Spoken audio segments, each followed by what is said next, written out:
Chapter 13. Private Theatres. Richard III, Duke of Gloucester, £2. Earl of Richmond, £1. Duke of Buckingham, 15 shillings. Catesby, 12 shillings. Trestle, 10 shillings 6pence. Lord Stanley, 5 shillings. Lord Mayor of London, 2 shillings and 6pence. Such are the written placards wafered up in the gentleman's dressing room, or the green room, where there is any, at a private theatre. And such are the sums extracted from the shop till, or overcharged in the office expenditure, by the donkeys who are prevailed upon to pay for permission to exhibit their lamentable ignorance and boobyism on the stage of a private theatre. This they do in proportion to the scope afforded by the character for the display of their imbecility. For instance, the Duke of Gloucester is well worth £2, because he has it all to himself.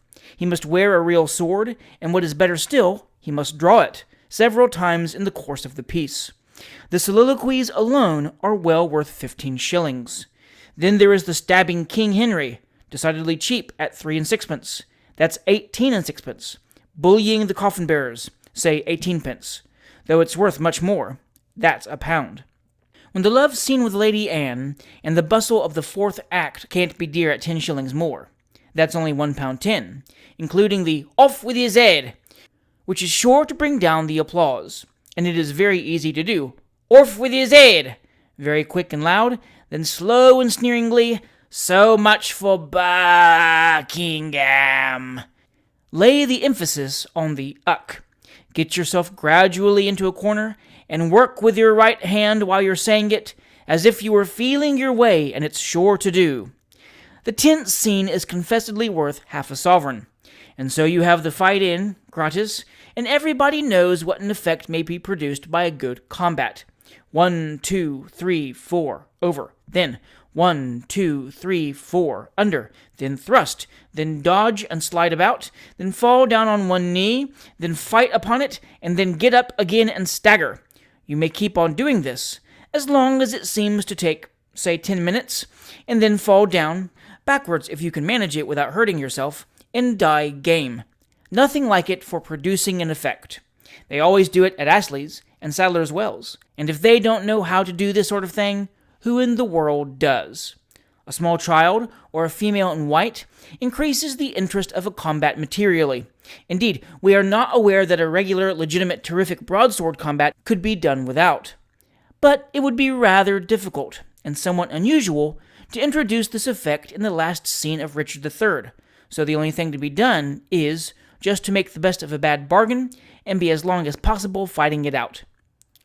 The principal patrons of private theatres are dirty boys, low copying clerks in attorneys' offices, capacious-headed youths from city counting-houses, Jews whose business, as lenders of fancy dresses, is a sure passport to the amateur stage, shop boys who now and then mistake their master's money for their own, and a choice miscellany of idle vagabonds. The proprietor of a private theatre may be an ex-scene painter, a low coffee-house keeper, a disappointed eighth-rate actor, a retired smuggler, or uncertificated bankrupt.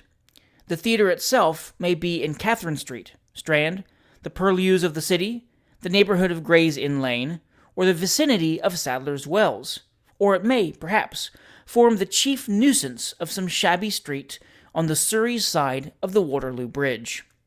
The lady performers pay nothing for their characters, and, it is needless to add, are usually selected from one class of society. The audiences are necessarily of much the same character as the performers, who receive, in return for their contributions to the management, tickets to the amount of the money they pay. All the minor theatres in London, especially the lowest, constitute the centre of a little stage-struck neighbourhood. Each of them has an audience exclusively its own, and at any you will see dropping into the pit at half price, or swaggering into the back of a box, if the price of admission be a reduced one, diverse boys of from 15 to 21 years of age, who throw back their coat and turn up their wristbands after the portraits of Count d'Orsay, hum tunes and whistle when the curtain is down, by way of persuading the people near them that they are not at all anxious to have it up again, and speak familiarly of the inferior performers as Bill such-a-one, and Ned so-and-so, or tell each other how a new piece called The Unknown Bandit of the Invisible Cavern is in rehearsal, how Mr. Palmer is to play the Unknown Bandit, how Charlie Scarton is to take the part of an English sailor and fight broadsword combat with 6 unknown bandits at one and the same time. One theatrical sailor is always equal to half a dozen men at least. How Mr. Palmer and Charlie Scarton are to go through a double hornpipe in fetters in the second act. How the interior of the invisible cavern is to occupy the whole extent of the stage, and other town-surprising theatrical announcements. These gentlemen are the amateurs, the Richards, Shylocks, Beverleys, and Othellos, the young Dortons, Rovers, Captain Absolutes, and Charles Surfaces. A private theater. See them at the neighboring public house or the theatrical coffee shop.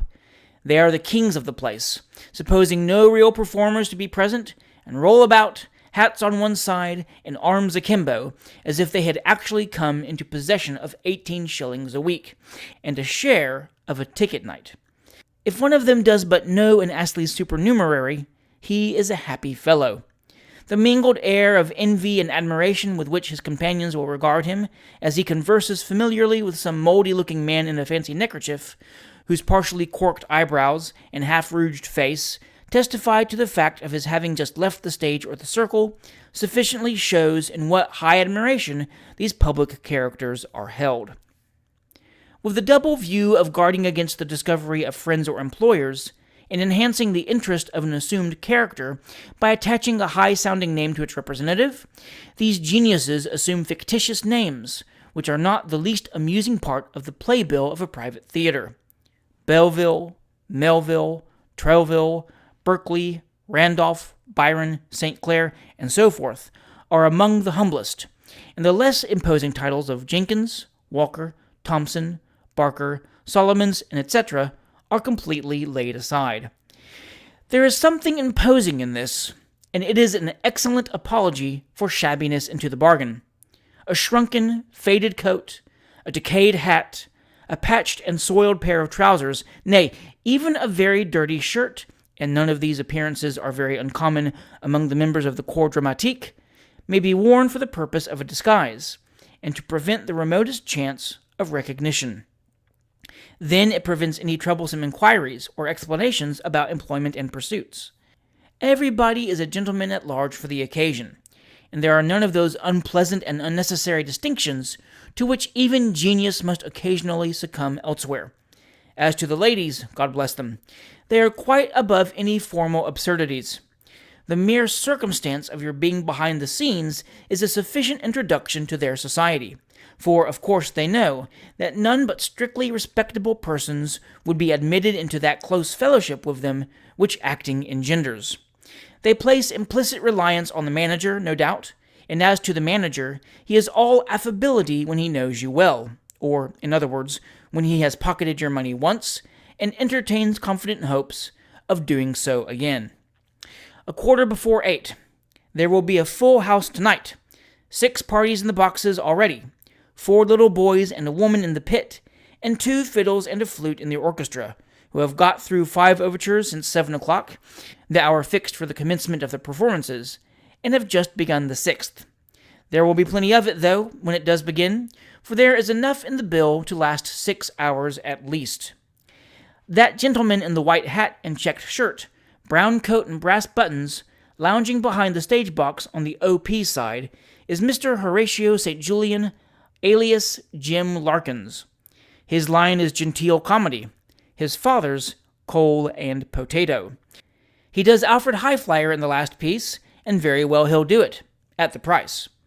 The party of gentlemen in the opposite box, to whom he has just nodded, are friends and supporters of Mr. Beverley, otherwise Loggins, the Macbeth of the night.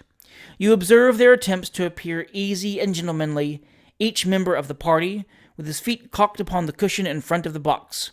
They let them do these things here, upon the same humane principles which permits poor people's children to knock double knocks at the door of an empty house, because they can't do it anywhere else. The 2 stout men in the center box, with an opera glass ostentatiously placed before them, are friends of the proprietor, opulent country managers, as he confidentially informs every individual among the crew behind the curtain, opulent country managers looking out for recruits.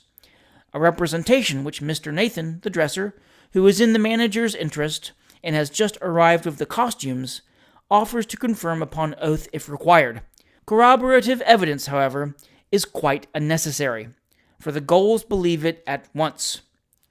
The stout Jewess who has just entered is the mother of the pale, bony little girl with a necklace of blue glass beads sitting by her. She is being brought up to the profession. Pantomime is to be her line, and she is coming out tonight in a hornpipe after the tragedy. The short, thin man beside Mr. St. Julian, whose white face is so deeply seared with the smallpox, and whose dirty shirt front is inlaid with open work and embossed with coral studs like ladybirds, is the low comedian and comic singer of the establishment. The remainder of the audience, a tolerably numerous one by this time, are a motley group of dupes and blackguards. The footlights have just made their appearance. The wicks of the 6 little oil lamps round the only tier of boxes are being turned up, and the additional light thus afforded serves to show the presence of dirt and absence of paint, which forms a prominent feature in the audience part of the house. As these preparations, however, announce the speedy commencement of the play, let us take a peep behind, previous to the ringing up. The little narrow passages beneath the stage are neither especially clean nor too brilliantly lighted, and the absence of any flooring, together with the damp, mildewy smell which pervades the place, does not conduce in any great degree to their comfortable appearance. Don't fall over this plate basket. It's one of the properties. The cauldron for the witch's cave, and the 3 uncouth-looking figures, with broken clothes props in their hands, who are drinking gin and water out of a pint pot, are the Weird Sisters. This miserable room, lighted by candles in sconces placed at lengthened intervals round the wall, is the dressing-room, common to the gentlemen performers, and the square hole in the ceiling is the trap-door of the stage above. You will observe that the ceiling is ornamented with the beams that support the boards, and tastefully hung with cobwebs. The characters in the tragedy are all dressed, and their own clothes are scattered in hurried confusion over the wooden dresser which surrounds the room. That snuff-shop-looking figure in front of the glass is Banquo, and the young lady with the liberal display of legs, who is kindly painting his face with a hare's foot, is dressed for Fleance. The large woman, who is consulting the stage directions in Cumberland's edition of Macbeth, is the Lady Macbeth of the night. She is always selected to play the part because she is tall and stout, and looks a little like Mrs. Siddons, at a considerable distance. That stupid-looking milksop, with light hair and bow legs, a kind of man whom you can warrant town-made, is fresh caught. He plays Malcolm tonight, just to accustom himself to an audience. He will get on better by degrees. He will play Othello in a month, and in a month more will very probably be apprehended on a charge of embezzlement. The black-eyed female with whom he is talking so earnestly is dressed for the gentlewoman. It is her first appearance, too, in that character. The boy of 14, who is having his eyebrows smeared with soap and whitening, is Duncan, King of Scotland. And the 2 dirty men with the corked countenances, in very old green tunics and dirty drab boots, are the army. "Look sharp below there, gents!" exclaims the dresser, a red-headed and red-whiskered Jew, calling through the trap. "They're a-going to ring up. The flute says he'll be blowed if he plays any more, and they're getting precious noisy in front." A general rush immediately takes place to the half-dozen little steep steps leading to the stage, and the heterogeneous group are soon assembled at the side scenes in breathless anxiety and motley confusion. "Now," cries the manager, consulting the written list which hangs behind the first P.S. wing. "Scene 1, open country, lamps drawn, thunder and lightning. All ready, White?" This is addressed to one of the army. "All ready. Very well. Scene 2, front chamber. Is the front chamber down?" "Yes." "Very well. Jones," to the other army who is up in the flies. "Hello?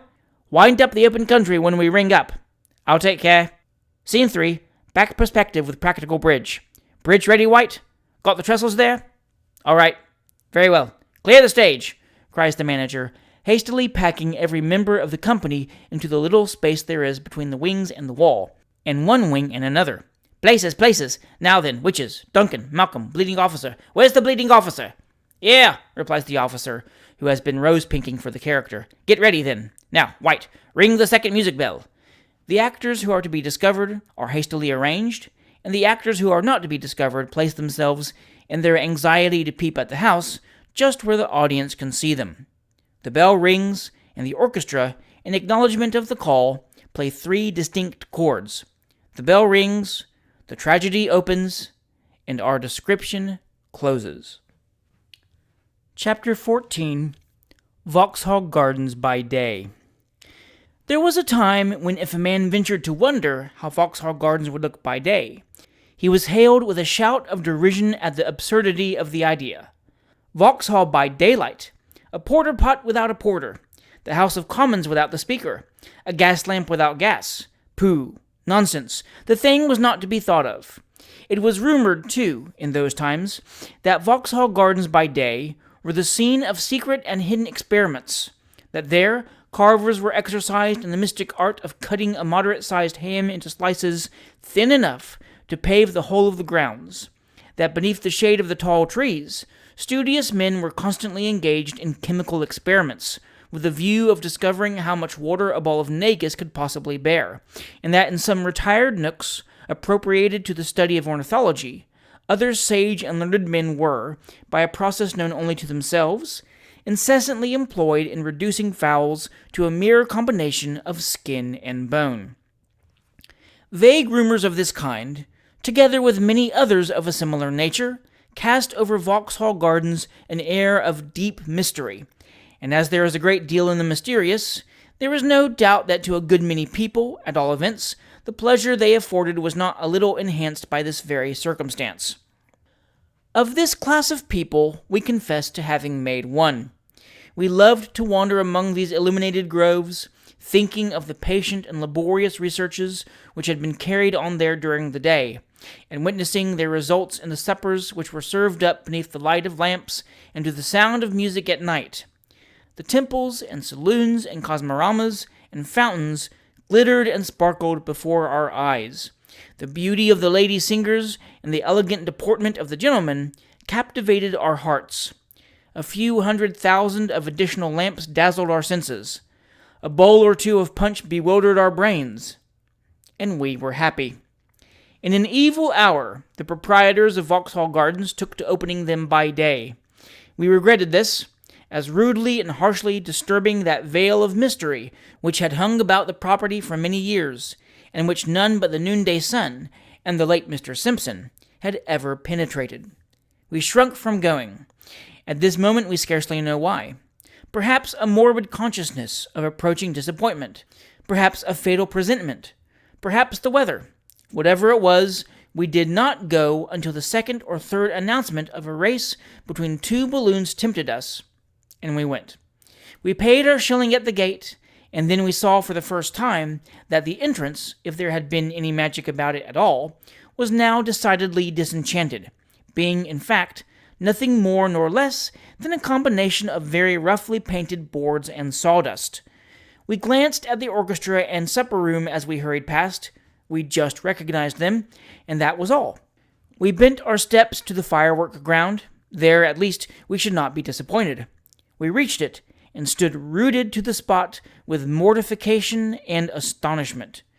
That the Moorish tower, that wooden shed with a door in the center, and daubs of crimson and yellow all around, like a gigantic watch-case, that the place where night after night we had beheld the undaunted Mr. Blackmore make his terrific ascent, surrounded by flames of fire and peals of artillery, and where the white garments of Madame Somebody, we forget even her name now, who nobly devoted her life to the manufacture of fireworks, had so often been seen fluttering in the wind as she called up a red, blue, or party-colored light to illumine her temple, but at this moment the bell rung, the people scampered away pell-mell to the spot from whence the sound proceeded, and we, from the mere force of habit, found ourselves running among the first, as if for very life. It was for the concert in the orchestra. A small party of dismal men in cocked hats were executing the overture to Tancredi, and a numerous assemblage of ladies and gentlemen, with their families, had rushed from their half-emptied stout mugs in the supper boxes and crowded to the spot. Intense was the low murmur of admiration when a particularly small gentleman in a dress coat, led on a particularly tall lady in a blue sarcenet pelisse and bonnet of the same, ornamented with large white feathers, and forthwith commenced a plaintive duet. We knew the small gentleman well. We had seen a lithographed semblance of him on many a piece of music, with his mouth wide open as if in the act of singing, a wine-glass in his hand, and a table with 2 decanters and 4 pineapples on it in the background. The tall lady, too, we had gazed on, lost in raptures of admiration many and many a time. How different people do look by daylight, and without punch, to be sure. It was a beautiful duet. First the small gentleman asked a question, and then the tall lady answered it. Then the small gentleman and the tall lady sang together most melodiously. Then the small gentleman went through a little piece of vehemence by himself, and got very tenor indeed, in the excitement of his feelings, to which the tall lady responded in a similar manner. Then the small gentleman had a shake or two, after which the tall lady had the same, and then they both merged imperceptibly into the original air, and the band wound themselves up to a pitch of fury, and the small gentleman handed the tall lady out, and the applause was rapturous. The comic singer, however, was the especial favorite. We really thought that a gentleman, with his dinner and a pocket handkerchief, who stood near us, would have fainted with excess of joy. A marvelously facetious gentleman, that comic singer is. His distinguishing characteristics are a wig approaching to the flaxen, and an aged countenance. And he bears the name of one of the English counties, if we recollect right. He sang a very good song about the 7 ages, the first half-hour of which afforded the assembly the purest delight. Of the rest we can make no report, as we did not stay to hear any more. We walked about, and met with a disappointment at every turn. Our favorite views were mere patches of paint. The fountain that had sparkled so showily by lamplight presented very much the appearance of a water pipe that had burst. All the ornaments were dingy, and all the walks gloomy. There was a spectral attempt at rope dancing in the little open theater. The sun shone upon the spangled dresses of the performers, and their evolutions were about as inspiriting and appropriate as a country dance in a family vault. So we retracted our steps to the firework ground, and mingled with the little crowd of people who were contemplating Mr. Green. Some half-dozen men were restraining the impetuosity of one of the balloons, which was completely filled, and had the car already attached. And as rumors had gone abroad that the Lord was going up, the crowd were more than usually anxious and talkative. There was one little man in faded black, with a dirty face and a rusty black neckerchief with a red border, tied in a narrow wisp around his neck, who entered into conversation with everybody, and had something to say upon every remark that was made within his hearing. He was standing with his arms folded, staring up at the balloon, and every now and then vented his feelings of reverence for the aeronaut by saying, as he looked round to catch somebody's eye, "He's a rum 'un, is Green. Think of this being upwards of his 200th ascent. Ecod, the man is as equal to Green, never had the toothache yet, nor won't have within this 100 year, and that's all about it. When you meets with real talent, and native too, encourage it, that's what I say." And when he had delivered himself to this effect, he would fold his arms with more determination than ever, and stare at the balloon with a sort of admiring defiance of any other man alive, beyond himself and Green, that impressed the crowd with the opinion that he was an oracle. "Ah, you're very right, sir," said another gentleman with his wife and children and mother and wife's sister and a host of female friends, and all the gentility of white pocket handkerchiefs, frills, and spincers. "Mr. Green is a steady hand, sir, and there's no fear about him." "Fear?" said the little man. "Isn't it a lovely thing to see him and his wife a-going up in one balloon, and his own son and his wife a-jostling up against them in another, and all of them going 20 or 30 miles in these 3 hours or so, and then coming back in pocases? I don't know where this here science is to stop, mind you. That's what bothers me." Here there was a considerable talking among the females and the Spencers. "What's the ladies a-laughing at, sir?" inquired the little man condescendingly. "It's only my sister Mary," said one of the girls, "as says she hopes his lordship won't be frightened when he's in the car and want to come out again." "Make yourself easy about that there, my dear," replied the little man. "If he was so much as to move an inch without leave, Green would just fetch him a crack over the head with the telescope, as would send him into the bottom of the basket in no time, and stun him till they come down again." "Would he, though?" inquired the other man. "Yes, would he," replied the little one, "and think nothing of it, neither. If he was the king himself, Green's presence of mind is wonderful." Just at this moment, all eyes were directed to the preparations which were being made for starting.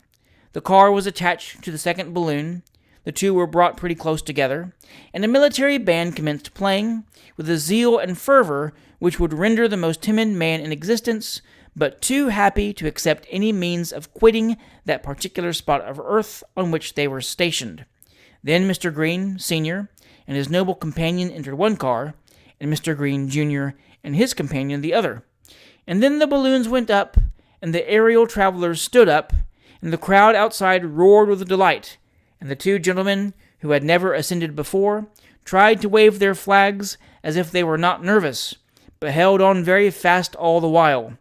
And the balloons were wafted gently away, our little friend solemnly protesting, long after they were reduced to mere specks in the air, that he could still distinguish the white hat of Mr. Green. The gardens disgorged their multitudes, boys ran up and down screaming, "Balloon!" and in all the crowded thoroughfares people rushed out of their shops into the middle of the road, and having stared up in the air at two little black objects till they almost dislocated their necks, walked slowly in again, perfectly satisfied. The next day there was a grand account of the ascent in the morning papers, and the public were informed how it was the finest day but four in Mr. Green's remembrance, how they retained sight of the earth till they lost it behind the clouds, and how the reflection of the balloon on the undulating masses of vapor was gorgeously picturesque, together with a little science about the refraction of the sun's rays, and some mysterious hints respecting atmospheric heat and eddying currents of air. There was also an interesting account how a man in a boat was distinctly heard by Mr. Green, Jr., to exclaim, "My eye!" which Mr. Green, Jr. attributed to his voice rising to the balloon and the sound being thrown back from its surface into the car, and the whole concluded with a slight allusion to another ascent next Wednesday, all of which was very instructive and very amusing, as our readers will see if they look to the papers. If we have forgotten to mention the date, they have only to wait till next summer and take the account of the first ascent, and it will answer the purpose equally well.